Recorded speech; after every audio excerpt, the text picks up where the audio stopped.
Halo, perkenalkan nama saya Beverly Khairupan dengan NIM 200611022284 dari kelas perilaku organisasi 5B5. Saat ini saya akan menjelaskan secara singkat materi kekuasaan. Apa itu kekuasaan?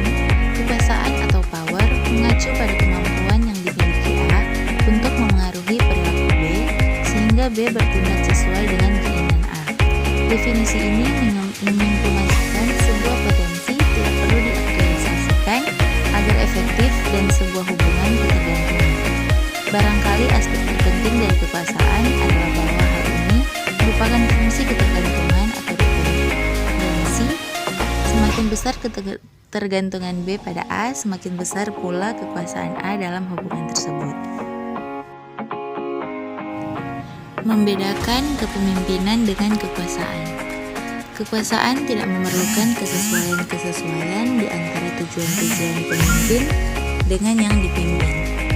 Perbedaan kedua terkait dengan arahan dari pengaruh. Kepemimpinan menitikberatkan pada pengaruh ke arah bawah kepada para pengikut. Dasar kekuasaan. Formal, berdasarkan posisi dalam organisasi. Yang pertama, coercive power atau punya informasi penting. Yang kedua, reward power atau punya kemampuan distribusi reward. Yang ketiga, legitimate power atau punya otoritas formal untuk menggunakan sumber daya organisasi. Kemudian yang personal, berdasarkan karakteristik personal.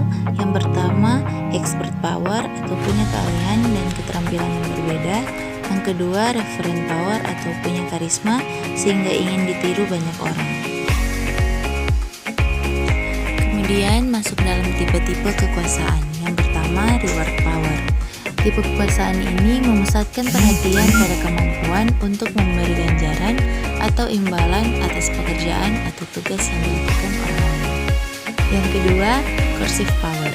Kekuasaan yang bertipe paksaan ini lebih memusatkan pandangan kemampuan untuk memberi hukuman pada orang lain.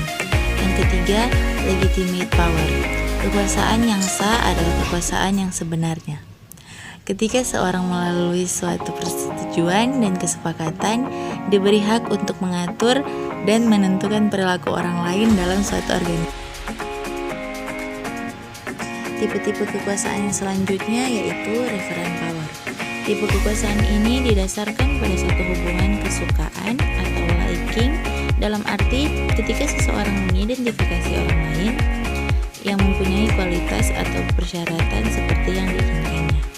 Kemudian expert power. Kekuasaan yang berdasar pada keahlian ini memfokuskan diri pada suatu keyakinan bahwa seseorang yang mempunyai kekuasaan pastilah ia memiliki pengetahuan, keahlian dan informasi yang lebih banyak dalam suatu persoalan. Kemudian kita masuk dalam taktik penggunaan kekuasaan. Yang pertama, legitimasi atau tergantung posisi. Yang kedua, rational persuasion atau punya bukti nyata. Yang ketiga, inspirational appraise atau menjadi sosok yang menginspirasi. Keempat, consultation atau melibatkan dalam pengambilan keputusan. Yang kelima, exchange atau memberikan hadiah atau rasa terima kasih.